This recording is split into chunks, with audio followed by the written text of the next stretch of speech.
Here's a fun one, just having to do with the relative measurements of the measurements and design of the New Jerusalem, the eternal one, the one that comes down from the Father after everything is destroyed and completely rebuilt. Check this out. It's pretty cool.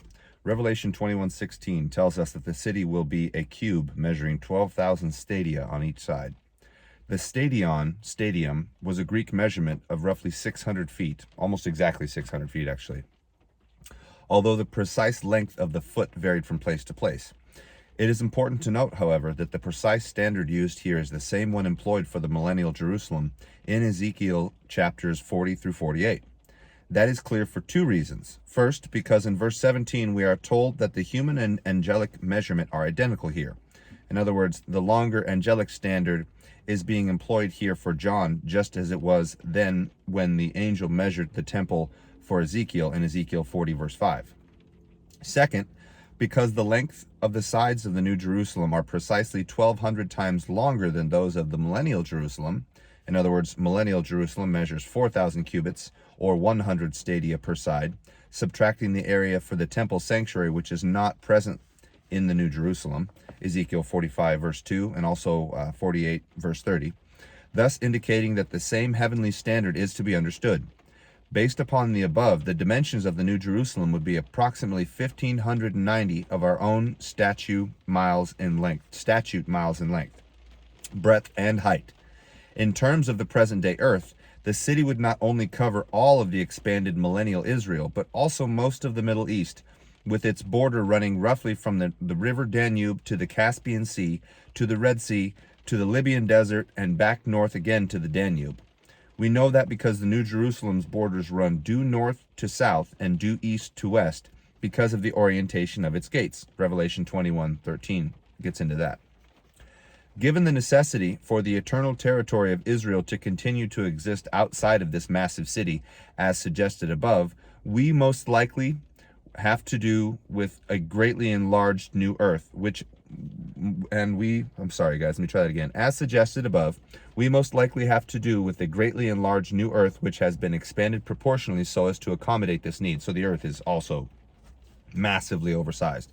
Genesis 17:17. The whole land of Canaan, which you are now an alien, I will give you as an everlasting possession to you and your descendants after you, and I will be their God. One aspect of the New Jerusalem which sometimes leads to confusion is its height, described in verse 16 as equal to its length and breadth. However, we should not think of the city as having floors stacked some 1,600 miles into the sky.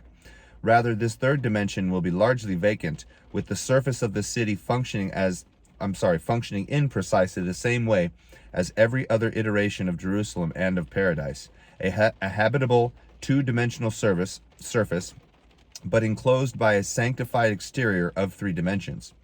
The Holy of Holies in the tabernacle furnishes us with the pattern of interpretation we are to use here. After all, we are explicitly told that the tabernacle was a model of the heavenly types. That's from Exodus 25:40 and also Hebrews 8:5. We have seen before some of these representations, for example, the Ark of the Covenant representing the chariot throne of God and the threefold illusion of Jesus Christ provided by the altar of incense, the menorah, and the table of the bread of presence. I'm referring back to videos that I did about these things long ago. They're deep in the channel. Apologies for not seeing that ahead of time. Essentially, all of those things are a picture of what exists in heaven and will exist here on earth in eternity as a permanent representation. Of course, the chariot throne will literally be Christ's throne. So, appropriate for our discussion is the similarity between the Holy of Holies and the New Jerusalem in terms of spatial proportion, arrangement of permanent contents, and exterior covering. Both the Holy of Holies in the tabernacle and the New Jerusalem are perfect cubes. Exodus 26:16 and 36:21 go into this. The Holy of Holies contained the Ark of the Covenant, corresponding to the throne of God, the Father, and the Lamb, Revelation 22:1 and 2. With the mercy seat and the cherubim overlooking it, corresponding to the angelic presence in the New Jerusalem. However, most of the actual space within the Holy of Holies was empty. In a similar fashion, only the surface of the New Jerusalem will be furnished. With the throne, the tree of life, the river of water of life, the main street, and no doubt with other unnamed glories, our own personal eternal habitations included. The throne will be found at the center of the city and will be elevated, and given the proportions of the city, it is probable that the height of this central mount will be great, as indeed in relative terms of the ark and the mercy seat are proportionally quite high as compared to the floor level of the tabernacle. This is in keeping with the residence of God throughout creature history. So before the creation of mankind, Isaiah 14:13 through 14 describes this. For you said in your heart, I will ascend heavenward. I will set my throne above the stars of God. I will take my seat on the mount of assemblies on the sides of the north. I will ascend above the heights of the clouds, and I will be like the Most High God. In Eden, Genesis 2:10. Now a river was flowing forth from Eden, in other words, downhill, in order to water the garden, and from there, after passing through the garden, it divided so that it turned into 4 headwaters. Now in the present day, third heaven, Hebrews 12:22a. But you have come to the Mount Zion, and to the city of the living God, the heavenly Jerusalem. Also Revelation 14:1. And I looked, and behold, the Lamb stood upon Mount Zion, and with him were the 144,000, having his name and the name of his Father written upon their foreheads. In the millennial Jerusalem, Isaiah 2:2. At the end of days, the mountain of the temple of the Lord will be established as the chief of all mountains, and it will be raised higher than all other hills, and all nations will flow to it. Ezekiel 47:1 also. The man brought me back to the entrance of the temple, and I saw water coming out from under the threshold of the temple toward the east, for the temple faced east. The water was coming down from under the south side of the temple, south of the altar. And in the glorious New Jerusalem to come, Revelation 22:1. And he showed me the river of life, bright like crystal, coming forth from the throne of God and of the Lamb. In other words, and so flowing downhill in every other such case. So even though it doesn't directly say so, we have that picture in life. It's easy to read that in. As indicated above, just as the tabernacle was completely covered with an exterior curtain, so the New Jerusalem will have its own distinctive 3-dimensional border. The inner layer of the tabernacle's curtain was composed of linen, blue, reflecting the heavenly origin of the only one who can give us access; purple, reflecting the royalty of the one who can give us access; and scarlet, reflecting the sacrifice of the only one who can give us access. This layer was also embroidered with cherubim, symbolizing the holy abode of God, the third heaven lying above the firmament of the sky and space, unreachable apart from Christ. The outer layer of the tabernacle curtain was composed of dark, leathery sea cow skins, symbolizing the firmament of the sky, glistening, shimmering, with a blue-black watery appearance, and impenetrable to the eye. In eternity, there will be no need to shield the glory of God from his creation. Instead of an intricate, multi-layered curtain, however, New Jerusalem will be clothed with translucent jasper, and through that covering of glorious light of his being will illuminate the universe. Revelation 22:5a.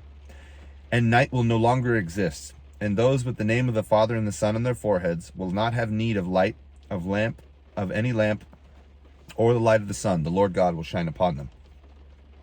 Just as the tabernacle was illuminated by the lamp and indwelt by the Shekinah glory of God, so the New Jerusalem will be illuminated by the true glory of God, with that glory illuminating the exterior, covering from within and everything without as well, in keeping with the proclamation that he will be tenting with us forever from this point. Ezekiel 37:27.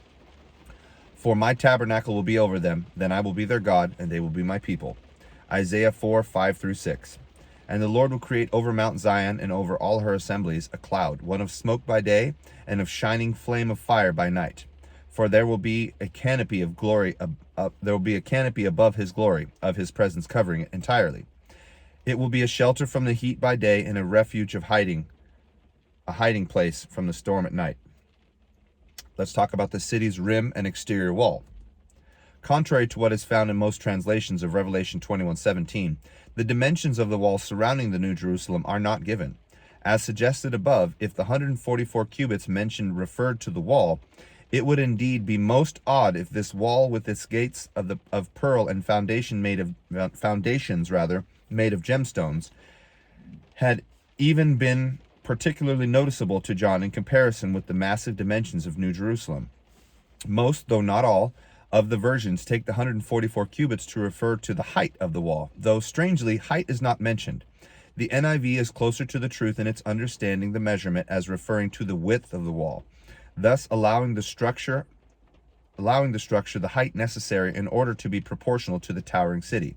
In fact, however, no particular dimension is mentioned in regard to the 144 cubits, because it is not the measurement of the wall that is being specified, where we would need to know whether width or height was being conveyed, but rather the rim or standoff space between the city and the wall. The reading found in most manuscripts, Tychos, wall, is incorrect. Sinaiticus, which is the best manuscript in existence, by the way, it's one of the oldest too. It's one of the most, I think it's the most complete. I haven't gone into this in any video, but Sinaiticus is where it's at. It preserves the correct reading, kalos, lip or rim. It is easy enough to see how the former, identical in all letters except for the tau in place of the lambda, Greek talk, was accidentally read for the latter, especially since the wall is in view both immediately before verses 12, 14, and 15, and after verses 18 and 19, verse 17, and after verse 17. This is to say, this could be either an error of sense, in other words, wall is what we have everywhere else, so we expect to have wall here as well, or a vision. With Tychos occurring throughout the context, it would have been very easy for a scribe's eye to slip to a neighboring instance of the more common word. Just as in the case of the tabernacle furniture, which also has rims around its sides symbolizing sanctification, that's from Exodus 25:11, 25:25, and also 37:12. And just as in the case of the millennial Jerusalem, wherein there is an area of free space immediately outside the sanctuary, Ezekiel 45:2, and also outside the city proper, Ezekiel 48:17, so it is appropriate for the wall of the New Jerusalem to be separated from the city by a symbolic distance. In other words, 144 cubits. You can also see the 144,000 martyrs and the 12,000 by 12,000 stadion sides of the city. So it's all at equal measurement. The standoff, therefore, can only be one of width, and it's for that reason that the text does not give us a dimension. Whereas if the 144 cubits really were a dimension of the wall, we would be told which dimension. The picture here, guys, is that 144 cubits is barely any height at all compared to the actual height of the city, and it would be like a tiny little like hedgerow compared to the actual size of the city. So it doesn't make sense that the 144 cubits is referring to the height, but specifically the thickness, if you will, of the wall. The construction of the wall is the same as that of the exterior of the city, translucent purple jasper, demonstrating the intrinsic oneness of the city and wall. The wall, of course, will not be necessary either for defense, for never will anything hostile to the Lord exist in the new universe, nor for sanctification, for never will anything unholy exist in the new universe. Rather, as evidenced by the foundation stones, which I'll go over here in another video, are memorials to the level of service to the Lord, we, his people, evidenced here in time. The wall will serve as a memorial to the fact that the Lord has always been our bulwark, our protection of defense. Zechariah 2:5. For I will be a wall of fire for her round about Jerusalem, says the Lord, and I will be her glory shining forth from within. Just thought I would put that out there. It's kind of a cool description of things. The New Jerusalem will be massive beyond our understandings, beautiful in ways we cannot even begin to understand, and even just the description of the thickness of the wall alone, as you're entering the city, it will be like, I don't even know. Well, can you imagine just translucent stones sparkling, glimmering, beautiful and awesome? A street of translucent gold. This is going to be something else, guys. Anyway, comment down below. Let me know what you think. I'm going to try and expand upon this. There's quite a bit of information here. And yeah, this stuff is awesome. Makes me calm and excited at the same time. Anyway, bless you guys. I hope you're enjoying these things. It's good to have an idea as to what it says and what it means. It's not easy to see in our original language. That's the reason I'm going over these things. Like, share, subscribe. Let me know what you think. Talk to you soon.